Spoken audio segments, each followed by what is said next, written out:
నమస్కారం శేఖర్ గారు.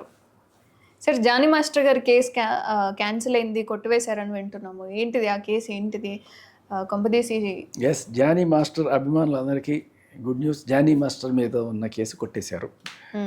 అయితే దీంట్లో ఇది ఇప్పుడు కేసు కాదు, 2014-15 ఆ టైంలో సేమ్ ఇదే టైప్లో ఒక తప్పుడు కేసు. అదేంటంటే ఇలాంటిదే. అదేంటంటే వీళ్ళ కొరియోగ్రాఫర్ కార్డు ఉంటుంది కదా, ఆ కార్డు లేకుండానే కొంతమంది వెళ్ళి డ్యాన్స్ డైరెక్షన్ చేసుకుంటూ ఎక్కడో చేస్తున్నారని రిపోర్ట్ ఈయనకి వచ్చింది. ఈయన బీయింగ్ అప్పుడు ప్రెసిడెంట్ ఏదో ఉండే, ఈయన చూడాలి కదా అది. సో వెళ్ళారు ఆ లొకేషన్కి వెళ్ళి, ఎవరు చేస్తున్నారు ఏంటి ఇట్లా చేయకూడదని చెప్పి వాళ్ళతో వాగ్వాదానికి దిగారు. ఆ టైంలో ఈ తెలంగాణ ఆంధ్ర డివిజన్ పాలిటిక్స్ ఏదో గట్టిగా నడుస్తుండే ఆ టైంలో.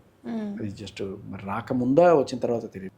సరే వెళ్ళిపోయిన తర్వాత ఇమ్మీడియట్గా ఒక 15 రోజులకి ఆయనకి తెలియకుండా ఒక సిఐ గారు పిలిచి, ఒకసారి రండి సార్, ఒకసారి మీతో మాట్లాడాలి అని చెప్పి పిలిచి అరెస్ట్ చేశారు. ఎందుకు ఏంటంటే ఆ రోజు ఆయన వచ్చినప్పుట అక్కడున్న డాన్సర్స్లో ఒక అమ్మాయిని మొలెస్ట్ చేశాడు ఓకే అని కేసు పెట్టారు. ఇది పబ్లిక్గా అంతమంది డ్యాన్స్ చేస్తున్నప్పుడు అనమాట. ఆయన వచ్చి ఇది అడిగారు బేసికల్లీ. సో అది కుట్రపూరితంగా పెట్టిన కేసు, ఎటువంటి ప్రూఫ్ లేదు, ఎవరు వచ్చి పెట్టేసి వెళ్ళిపోతారు బేసికలీ. ఇంకా తర్వాత మన లాక్కోలేక పిక్కోలేక సరే తర్వాత బెయిల్ తెచ్చుకున్నారు. అది తప్పుడు కేసు అని చెప్పి అప్పటి నుంచే చేశారు. బట్ మన దేశంలో చాలా త్వరితగతిన న్యాయం జరుగుతుంది కదా, అందుకని అప్పుడు వచ్చిన కేసుకి ఇప్పుడు తీర్పు వచ్చింది. ఇన్ని రోజులు ఒక 12 ఏళ్ళు, 12 ఏళ్ళకి పుష్కరాలని విన్నాం, 12 ఏళ్ళకి తీర్పులు. సో అలా ఆ కేసుకి సంబంధించి తీర్పు.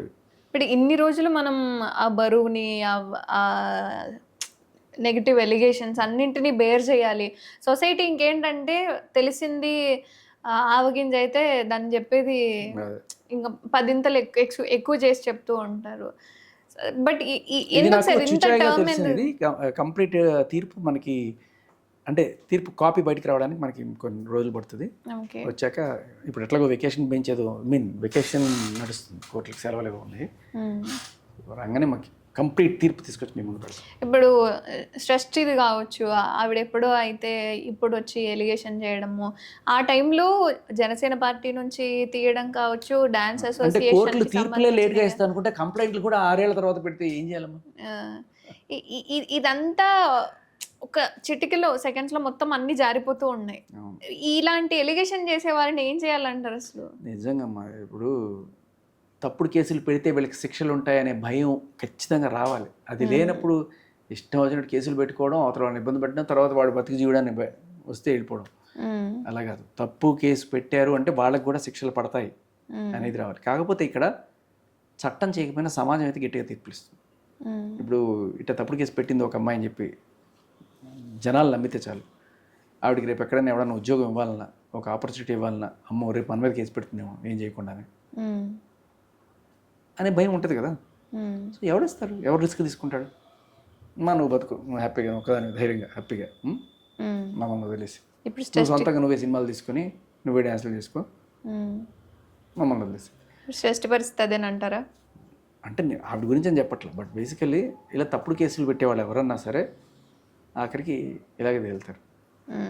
రేపు అంటే నాన్న పులి అంటే తర్వాత ఎవరు నమ్మరు కదా. ఒకసారి 2 సార్లు ప్రతిసారి అదే అయితే ఎవరు నమ్మరు కదా. మీరు గమనించండి, ఇటువంటి వాళ్ళు ఎవరైనా సరే వాళ్ళు చేసే ప్రతి వీడియో ఏదైనా, ఇప్పుడు ఎవ్వడు కూడా ఒకవేళ క్యాంపెయిన్ చేయాలి ఆవిడకి అగెనిస్ట్గా అనుకుంటే 1 నెల చేస్తారు, 2 నెలలు చేస్తారు. ఏ వీడియో పెట్టినా కింద కామెంట్స్ చూడండి, జనాలు ఏమనుకుంటున్నారని అర్థమైపోతుంది. ఒక్క పాజిటివ్ కామెంట్, ఒక్క కామెంట్ అయితే చూస్తా ప్రతి చోట. ఒక్క పాజిటివ్ కామెంట్ చూపించిన వాడికి లైఫ్ టైం సెటిల్మెంట్ అని. అంటే కొన్నిసార్లు అన్నిటికీ శిక్షలు చట్టం దగ్గర ఉండవు, సమాజం వేస్తుంది గట్టిగా. ఎనీవే, అది ప్రస్తుతం ఉన్న న్యూస్.